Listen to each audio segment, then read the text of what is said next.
本日はいつものカーナベルさんの当たらない、当たっても後ではないオリパの開封ですが、喋ることがないので、夏ですし、主の子供の頃の体験とかを話してみようかと思います。トレカ開封をしながら昔の実体験怪談を語る。名付けてトレ怪談。開幕です。皆さん、金縛りの経験ってありますか？金縛りって就寝時や覚醒時に起こる睡眠麻痺ね。不安、恐怖、苦痛を伴うことが多くて、幻覚症状も起こしちゃうから怖い話が生まれるのよね。ウィキなどにもはっきりと心霊現象ではありませんって書いてあるわよ。そうですよね。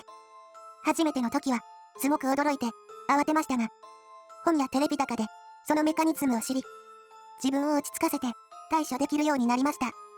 子供のうちから何度もってのがちょっと怖いけど、昔からガチでショートスリーパーなせいかもしれないわね。ありえますね。今でも2時間30分から4時間くらいで目が覚めてしまうので、昔からそれベースの生活スタイルですし。でも、ある日、こんなことがありました。当時、自分は部屋の中で一人で寝起きしてたのですが、その日は珍しくというか、朝方に金縛りが来たんです。でも、金縛り自体はもう慣れていて、慌てず金縛りに逆らわず、逆にリラックスした時、ふーっと目の前が明るくなって、体が動かないはずなのに、キョロキョロと周りを見回すことができたんです。まるで寝ているベッドの横に立ち上がってるみたいに自由に周りを見回すことができて、その上、部屋の壁向こうもなんだか見えるんです。あ、母親はもう先に起きてる。今日の朝ごはんはハムエッグと残り物か、みたいに。そして、ふっと金縛りが解けて、ベッドの上で目が開きました。あれ？今のは夢だったのか、金縛りで起きるっていう幻覚なのかとやや混乱のまま、部屋から出てキッチンに向かってみると、母親が先ほど見た光景と同じ位置に立っていて、先ほど見た朝ごはんがありました。まあ、夢でも幻覚でも日常的な光景だから、全く同じだったものを見ても不思議じゃないわよね。はい、自分もそう思いました。それで、またある日のことです。同じようなことが起こりました。朝方の金縛り、ふっと明るくなって、周りが見える。この時は、ふと、あれ、これって移動もできるのかなと考えると、突然、見ている景色が家の外になりました。それも屋根の上です。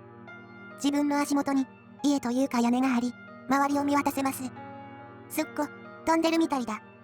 と思い、ならもっと飛べるのかなと、近所のお寺にある大きな木を頭に思い浮かべた時、今度は、その木のてっぺんにいました。結構、びっくりしました。お寺なので、周りはお墓なのですが、高いところからなので、すごい良い眺めです。俺の想像力、すご、と思いました。そして、辺りを見回したとき、ふと、木の根元に、何か動いている、いやうごめいているものを見た気がしました。なんだと思い、目を凝らして、よく見たとき、ぎょっとしました。それは、人の手に見えました。真っ黒い手のようなものが、地面から這い出てきてるように見えました。それも何本も何本も。そわそわっと、背筋が冷たくなった時に、お墓の方から見るな。という声が聞こえ、その声に、ものすごくびっくりして、次の瞬間、ベッドの上で目が覚めていました。体は汗がべっとりで、先ほどの背筋が冷たくなった感覚もはっきりしていて、同じことが起こっても、二度と移動なんてしないぞ、と心の底から思ったのでした。何それ、たくましい想像力よね。ええ、そう思います。昔は、よく自分自身で感心するほど、ドラマ性のある夢を見ていたりしましたし、想像力たくましい子供だったんだと思います。地獄を見たこともありますし、夢ですが、絶対夢です。じゃなきゃ怖すぎなので。地獄って、仏教で言うところの？まあ、後でもしかして、ってそう思ったってだけの話なんですが。あ、その話、とても興味あるけど、また次回かしら？そうですね。というか、金縛りの話も、全く、別の話がもう一つありまして。何にしても、今回はここまでね。カーナベルくじの開封も、やっぱり、見事に何も出てないしね。ではでは、引き弱すぎて、語ることがなさすぎるときは、また、トレ怪談で、お会いできればと思います。ご視聴ありがとうございました。ぜひ、チャンネル登録、高評価、よろしくお願いします。